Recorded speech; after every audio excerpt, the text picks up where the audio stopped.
السلام عليكم ورحمة الله وبركاته. ازيكم يا حبايبي؟ كل سنة وانتم طيبين. النهاردة ان شاء الله هنعمل حواوشي، اكلة جميلة واقتصادية وحلوة جدا. انا هنا بلع عيش وبشر بصل اهو، وادي اللحمة المفرومة هحط هنا. حطيت هنا كده شعرة ملح صغيرة وسنة توابل كده، وهبدأ أعجنهم. أنا ببل العيش ده بس لازم يكون بايت عشان بيبقى أحلى من فول الصويا، وطبعا وحاجة أمان وحلوة. دي أنا اللحمة أهي أنا بدعكها ببعضها مع البصل مع العيش اللي أنا بلاه دون، مقطعاه كده زي ما انتم شايفين، موفرة وحاجة اقتصادية معها بيبقى رائع إن شاء الله. كده اهو الحمد لله بقى عملتها. هبدأ بقى اللي انا احشي العيش. هجيب الرغيف كده زي ما انتم شايفين وهبله كده، همسح عليه بحتة سمنة وحتة دهنة كده من ورا ومن قدام كده ومن جوه كده، واسمي الله. بصوا، بسم الله الرحمن الرحيم.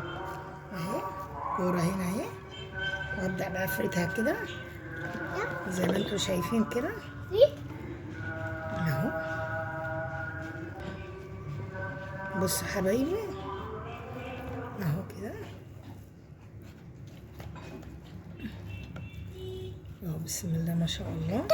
هعمله كله كده واوريه لكم. بصوا حبايبي انا ولعت الفرن، بصوا ما شاء الله بسويه على الفرنه دي بيطلع بقى حكايه. هخلصه كله واوريه لكم ان شاء الله. بصوا بصوا عامل ازاي، حاجه ما شاء الله، اللهم صل على النبي. بصوا بصوا حبايبي ما خدش وقت خالص، انا حطيته قرآن المغرب شغال اهو. بصوا بسم الله ما شاء الله. بصوا حاجه عجميه اهي. بصوا بصوا ما شاء الله زي بتاع المحلات واحلى. بصوا بسم الله ما شاء الله، لحمه بلدي وحاجه نظيفه وانت عاملاها على ايديك وعارفاها بالظبط. بصوا حبايبي النص كيلو عمل لي بسم الله ما شاء الله 15 رغيف. حبايبي انا خلصت. بصوا ما شاء الله الحواوشي. بصوا اللحمه اللهم صل على النبي. بصوا ما شاء الله عليه، حاجه بقى ريحه وطعم وحكايه. بسم الله ما شاء الله النص كيلو عمل لي 15 رغيف، توفير وحاجه جميله وما شاء الله عليها. بصوا بصوا بسم الله ما شاء الله، حاجه بسم الله ما شاء الله. تعالوا افطروا معانا، وكل سنه وانتم طيبين، وما تنسوناش في اللايك والاشتراك في القناه.